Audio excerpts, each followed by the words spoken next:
Hey guys, welcome back to another lesson. This is online lesson number 7, and we are going to be finishing up our Unit 2, focusing on ultranationalism, propaganda, and today focusing on crimes against humanity and genocides of the 21st century.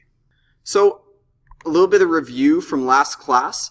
We explored propaganda and why ultranationalist governments used propaganda using certain techniques, perhaps blaming others, using carefully selected information, biased information, and using fear and terror to scare populations into believing a certain message by the government. We looked at examples from Canada and using things like propaganda to justify internment of Japanese Canadians. You can see the picture here. It says, "Open trap, make happy Jap." Now, obviously, that's a discriminatory word, and we wouldn't use that to describe Japanese people today. Take a look at how they drew the Japanese person and how they may be making fun of them or being racist in that regards. So it says open trap, meaning they're trying to convince the population of Canada or US to not be talking, because what if Japanese people are listening and are spies? And that's how they justified internment camps. Now, that's a horrible way to think, because you're treating a person just because of the race of their skin, assuming that they are then not a real Canadian or not American.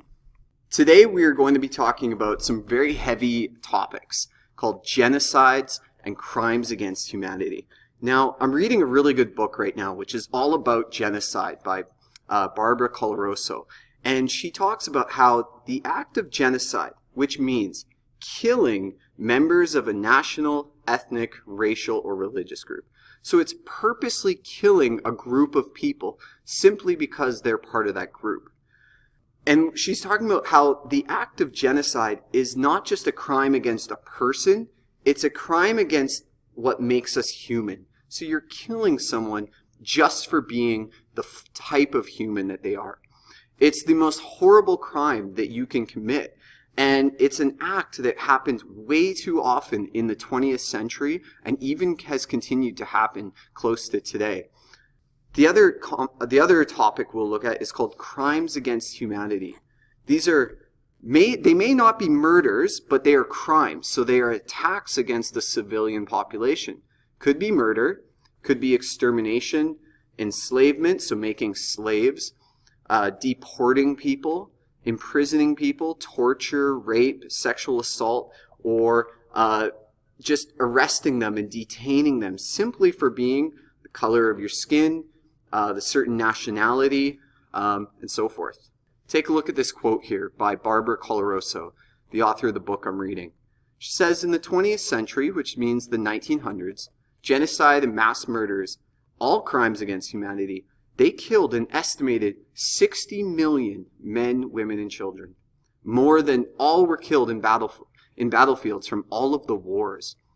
So that should give you some idea of how serious genocides have been in the last 100 years or so. So how does ultranationalism lead to genocide? Well, genocide usually follows ultranationalism. Think of it as like a step. When countries become very ultranationalistic, they start to treat other people with disrespect, treat other people unfairly or inferior. Eventually, that can go so far, like we said, to use violence, which then can go so far as to even killing entire groups of people. So it might lead them to attack certain civilian groups, attack certain religious groups. And this can happen during wartime, most commonly, but it can also happen during peacetime. Slavery is another example of this. We're going to look at some examples from history, okay? And you guys are going to do a little report on one of the topics. Now, we have already talked about genocide in Germany.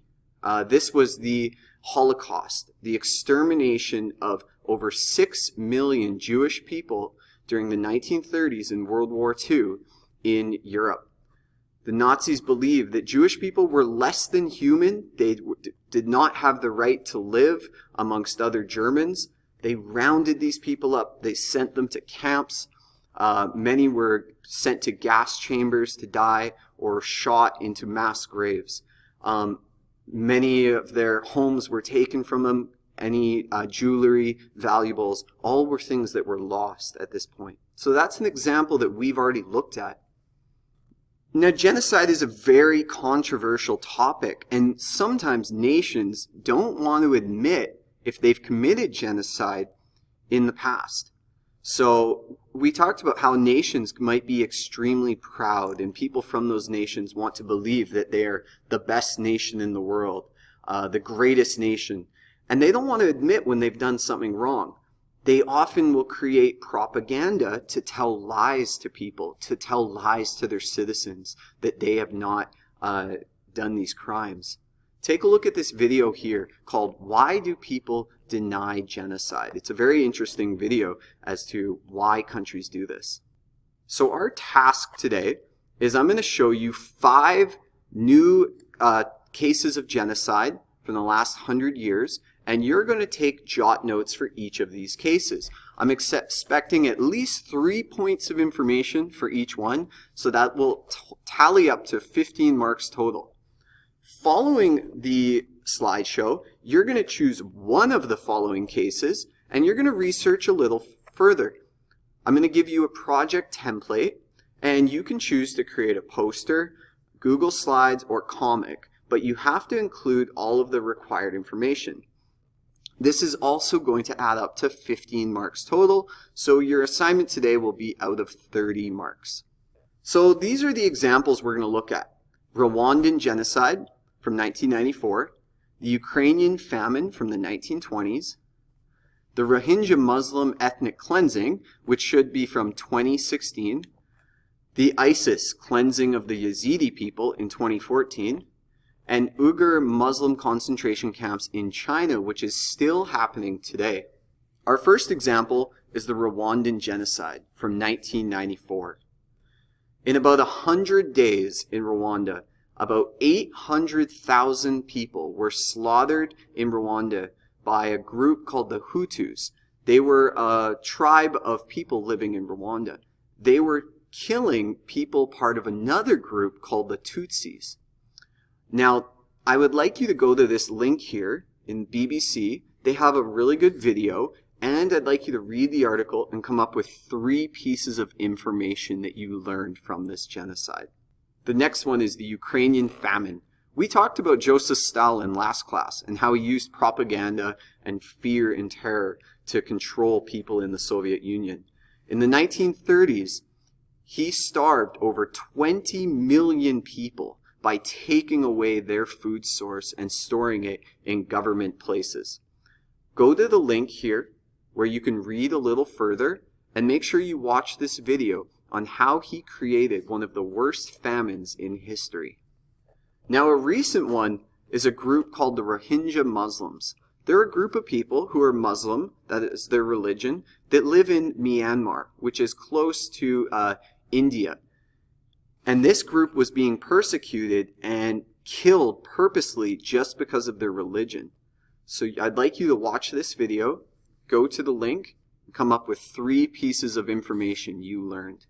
Now, this is an example of one recently. You might remember ISIS, those horrible terrorists from Iraq and Syria who basically took over large portions of those countries, killing and torturing people along the way. Well, there was a group of people called the Yazidis who did not want to follow the ISIS way of life. Who can blame them? And the ISIS groups and the militias went into their villages and completely slaughtered those people and took many of the women prisoners and as slaves. So take a look at this video here to find your information. Now, this one is happening today. In China, they have a very strict way of life in which they don't really allow for other religions. And there is a group of Muslims who live in the western part of China. And China views them as being not part of their national interest. They feel that they are different. much like the Germans thought Jews were different. They're sending them to what we would call concentration camps, or they call them re-education camps, meaning they were trying to teach them a new way of life and get rid of their old religion.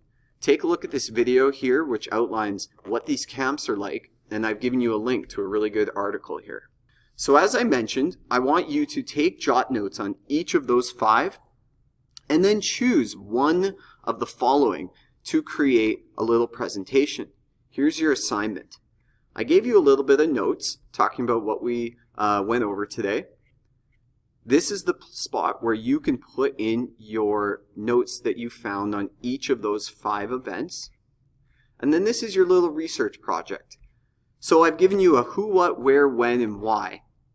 Now you can fill that in on this document here just by clicking on it and clicking edit at the bottom.